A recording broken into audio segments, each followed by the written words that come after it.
प्रधानमंत्री और दिल्ली के मुख्यमंत्री की मुलाकात की खबर के बाद, जिसके बाद दिल्ली के मुख्यमंत्री ने तमाम तरह के सवाल खड़े कर दिए हैं। केजरीवाल ने राज्य की समस्याओं को लेकर प्रधानमंत्री नरेंद्र मोदी से मुलाकात की। डिप्टी सीएम मनीष भी साथ में थे और अरविंद केजरीवाल ने दिल्ली पुलिस पर निशाना साधा। राज्य पुलिस सरकार के साथ जंग कर रही है, कहा। पुलिस से जुड़ी दिक्कत प्रधानमंत्री को बताइए, स्वच्छ भारत का सपना हम पूरा करेंगे, ये भी कहा है। एसीबी चीफ पर भी भ्रष्ट होने का आरोप लगाया है और चुनी हुई सरकार के फैसलों को केंद्र खारिज न करे। केजरीवाल की शिकायत सुनने के बाद प्रधानमंत्री ने उन्हें उन पर विचार का आश्वासन दिया है। ये तमाम बातें अरविंद केजरीवाल ने खुद मुलाकात के बाद बाहर निकलने के बाद कही हैं। प्रधानमंत्री ने गौर से हमारी बातें सुनी, अरविंद केजरीवाल ने कहा, और ये कहा कि दिल्ली पुलिस और उपराज्यपाल नजीब जंग जो हैं वो हमें काम नहीं करने दे रहे। अरविंद केजरीवाल ने दिल्ली पुलिस और नजीब जंग पर निशाना साधा कि किस तरह से एंटी करप्शन ब्रांच है, जिसमें 8 जून के पहले कितना अच्छा काम कर रही थी एंटी करप्शन ब्रांच। दिल्ली के अंदर आम आदमी कहने लग गया था कि उसका बिना पैसे के काम होना चालू हो गया। पहली बार देश में ऐसा हुआ था कि कोई सरकार आई और 3 महीने के अंदर उन्होंने भ्रष्टाचार पे इतना काबू पा लिया था, एक आम आदमी की ज़िंदगी सहूलियत हो गई थी। हमने कहा 8 जून को एक निहायत ही भ्रष्ट अफसर को एसीबी का चीफ बना के भेज दिया गया, पैरामिलिट्री फोर्स से कब्जा कर लिया गया एसीबी को। इससे किसका फ़ायदा हुआ? हमारा फ़ायदा हुआ, केंद्र सरकार का फ़ायदा हुआ, दिल्ली सरकार का फ़ायदा हुआ, जनता का फ़ायदा हुआ, किसका फ़ायदा हुआ? फिर हमने बताया कि दिल्ली पुलिस जो है, ऐसे लगता है जैसे Delhi police is at war with Delhi government. ये जनतंत्र के लिए बहुत ख़तरनाक है। दिल्ली ट्रांसपोर्टर्स की स्ट्राइक हुई, दिल्ली पुलिस कोशिश ये कर रही थी कि स्ट्राइक ना टूटे और बढ़े। डॉक्टर्स की स्ट्राइक हुई, दिल्ली पुलिस की कोशिश थी कि स्ट्राइक टूटे ना और बढ़े। दिल्ली पुलिस का पूरा जोर है कि किस तरह से विधायकों को एक एक करके गिरफ्तार किया जाए। ये अच्छी चीज़ नहीं है। तो दिल्ली पुलिस ही अगर प्रॉब्लम्स क्रिएट करने लगेगी तो फिर तो अफरा तफरी मच जाएगी, क्राइम रेट बढ़ जाएगा। ये सारी चीज़ें हमने माननीय प्रधानमंत्री जी को बताई और उनसे निवेदन किया कि वो पर्सनली इस बारे में गौर करें। और तो हमने प्रधानमंत्री जी को कहा कि आपका सपना स्वच्छ भारत का है, हम आपके सपने को पूरा करेंगे। मैं आपको वादा करता हूँ, आप दिल्ली सरकार के साथ कोऑपरेट कीजिए, 2 साल के अंदर दिल्ली को चमका के दिखा देंगे हम। आज माननीय प्रधानमंत्री जी विदेशों में जाते हैं, विदेशों में कितने देशों में कितनी साफ़ सफाई देखते हैं, लेकिन जब विदेशों के राष्ट्रपति दिल्ली में आते हैं तो दिल्ली के अंदर कितनी गंदगी देखते हैं। तो हमने कहा कि हम आपको चमका के देंगे दिल्ली, और नाम आपका होगा। जब आप अगली बार विदेश में जाओगे तो वहाँ के लोग, वहाँ के राष्ट्रपति कहेंगे कि जब से मोदी जी प्रधानमंत्री बने हैं दिल्ली चमका दी उन्होंने।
दिल्ली विधानसभा में लोकसभा अध्यक्ष सुमित्रा महाजन ने आज पहली बार विधायक बने माननीयों के कार्यक्रम में उनकी क्लास ली। दरअसल विधायकों को संसदीय कार्यप्रणाली के तौर तरीकों से परिचित कराने के लिए इस कार्यक्रम का आयोजन किया गया था।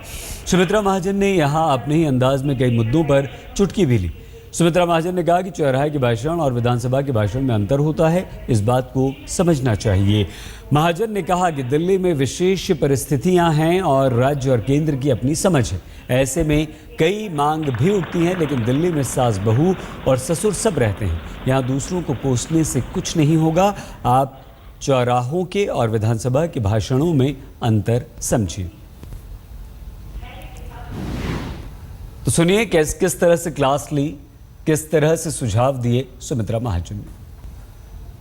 अगर हमें लगता है कि ये जो सरकार है ये जनता के विरोधी कुछ तत्व अपना रही है, कुछ पॉलिसी अपना रही है और इसलिए आंदोलन भी करना है, ये करप्शन से गुजरना है कभी आगे और हुआ क्या तो मैं सोचूं हमने ये सोचना सबको क्या हमारा क्या है। अब जो हम आंदोलन कर रहे हैं ये हमारे सरकार के खिलाफ और अगर सरकारी संपत्ति को जो नुकसान हम पहुंचा रहे हैं हम विरोधी हैं तो भी ये संपत्ति मेरे अपने देश का now your position is change. अब आप आंदोलनकारी नेता नहीं हो, अब आप एक जिम्मेदार जनप्रतिनिधि हो। तो सबसे बड़ी बात जो याद रखना है तो ये याद रखना कि चौराहे का भाषण और विधानसभा में दिया हुआ भाषण दोनों में बहुत अंतर होता है। ये अंतर रिलेशनशिप हमेशा होती रहती है और हमारे अपने हम होते फेडरल स्टेट है, हर स्टेट का अपना एक तरीका और ये करके एक मांग उठती है, सब कुछ होता है। और मुझे कभी कभी ऐसा लगता है कि बाकी लोग जो विधानसभाएं है ना वो अपने आप में स्वतंत्र भी हो मगर वो दूर रहने वाली होते हैं, दूर रहती है घर से। तो वो मुझे बोलता अपने साथ उनसे संबंध अच्छा रखते कभी आए तो चला जाए। और दिल्ली की जो विशेष आधुनिकता को आप ज्यादा जानोगे उसमें तकलीफ भी होती है। वो ऐसा होता है कि एक ही घर में सात ससुर बहुत सारे हैं।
एक बड़ी खबर आ रही है इस वक्त। बड़ी खबर उत्तर प्रदेश के राज्यपाल राम नाईक और अखिलेश यादव के बीच लोकायुक्त की नियुक्ति को लेकर मतभेद पर है। मतभेद बरकरार हैं। लगातार 5वीं बार राज्यपाल ने उत्तर प्रदेश सरकार की सिफारिश को वापस भेज दिया है। यूपी सरकार रिटायर्ड जस्टिस रविंद्र सिंह को लोकायुक्त बनाना चाहती है। लेकिन कानूनविदों से राय लेने के बाद गवर्नर ने उनकी फाइल एक बार फिर से लौटा दी है। ये पहली बार नहीं हुआ है जब ऐसा किया गया है, 5वीं बार। अनूप श्रीवास्तव हमारे संवाददाता सीधे लखनऊ से हमारे साथ हैं। अनूप, पेच कहाँ है? क्या बात है आखिर के राज्यपाल को 5वीं बार इस फाइल को लौटाना पड़ा? और देखिए सईद, इसके पहले मैं थोड़ा सा पृष्ठभूमि बताना चाहूंगा। रविंद्र सिंह जो है रिटायर्ड जज हैं और उनका नाम रिकमेंड हुआ है नए लोकायुक्त के लिए। अभी जो फिलहाल लोकायुक्त हैं इनके मेहता, उनका कार्यकाल खत्म हो गया है। यहाँ तक कि उनको एक्सटेंशन मिला था 3 साल का, वो भी खत्म हो गया जी। अब उसके बाद रविंद्र सिंह को अखिलेश यादव की सरकार जो है वो नया लोकायुक्त बनाना चाहती है। 4 बार फाइल इनकी राजभवन तक भेजी जा चुकी है, लेकिन राज्यपाल ने इस तर्क के आधार पर कि इस नाम पर विपक्ष का जो नेता है जी, विधानमंडल दल का, दूसरा चीफ जस्टिस ऑफ इलाहाबाद के जो चीफ जस्टिस हैं और खुद सरकार के बीच में एका नहीं है, और इसी टेक्निकल पॉइंट पर इन्होंने ये 4थी बार फाइल को लौटा दिया है। बहुत धन्यवाद अनूप। अनूप श्रीवास्तव हमारे संवाददाता जानकारी दे रहे थे। तो एक बार फिर से फाइल लौटा दी गई है लोकायुक्त के नाम पर। उपराज्यपाल या राज्यपाल ने ये फाइल लौटा दी है मुख्यमंत्री अखिलेश यादव।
एक और बड़ी खबर आ रही है। प्रधानमंत्री नरेंद्र मोदी ने विदेशों में हुए समझौतों की सहमति पत्र को कैबिनेट की मंजूरी मिलने में देरी पर नाखुशी जाहिर की है।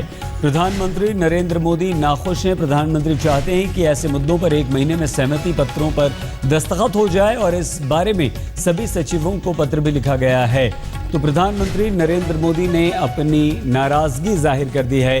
प्रधानमंत्री जब विदेशों में जाते हैं, विदेशों में समझौते होते हैं, सहमति पत्र जो बनते हैं, तो कैबिनेट की उन्हें उनकी मंजूरी लेनी पड़ती है और कैबिनेट की मंजूरी मिलने में देरी से प्रधानमंत्री नरेंद्र मोदी नाखुश हैं और अब वो चाहते हैं कि मुद्दों पर 1 महीने में सहमति पत्रों पर सहमति बने, हस्ताक्षर हो जाए, यानी कि ये मामला पूरी तरह से ठीक कर दिया जाए। इस पर प्रधानमंत्री ने 1 महीने का वक्त भी दिया है और साथ ही साथ सभी सचिवों को पत्र भी लिख दिया गया है। हिमांशु मिश्रा हमारे संवाददाता हमारे साथ हैं।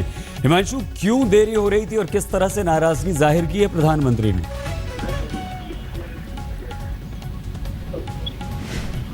हेलो हिमांशु, आवाज आ रही है हमारी? हाँ। हिमांशु, बताइए क्यों देरी हो रही थी इन समझौता पत्रों पर हस्ताक्षर में, और किस तरह से सचिवों को अब निर्देश प्रधानमंत्री कार्यालय की तरफ से गया है कि तुरंत निपटाएं ऐसे? देखिए, बिल्कुल कई मंत्रालयों की तरफ से देरी की गई है। कई एमयू जो हैं वो विदेशी सरकारों के साथ, जो फॉरेन में सरकारें हैं उनके साथ एमयू करना था। हर मंत्रालय के कई चीजों को लेकर अटके हुए हैं और प्रधानमंत्री चाहते हैं कि ये एमयू जल्दी से जल्दी साइन हो, जिससे काम जो है वो तेजी से स्टार्ट हो इंफ्रास्ट्रक्चर को लेकर। आज उन्होंने नीति आयोग की मीटिंग भी ली, जिसमें नीति आयोग के जो वाइस चेयरमैन है वो भी रहे और उनके साथ सभी मिनिस्ट्रीज के जो कंसर्न मिनिस्ट्रीज हैं उनके ऑफिसर रहे। तो साफ तौर पर प्रधानमंत्री ने कह दिया है कि जितने एमयू आपके पेंडिंग हैं उनको सबसे पहले निपटाइए और काम दिखना चाहिए, इंफ्रास्ट्रक्चर के काम में तेजी आनी चाहिए। सही। बहुत धन्यवाद हिमांशु, हमारे संवाददाता जानकारी दे रहे थे। प्रधानमंत्री ने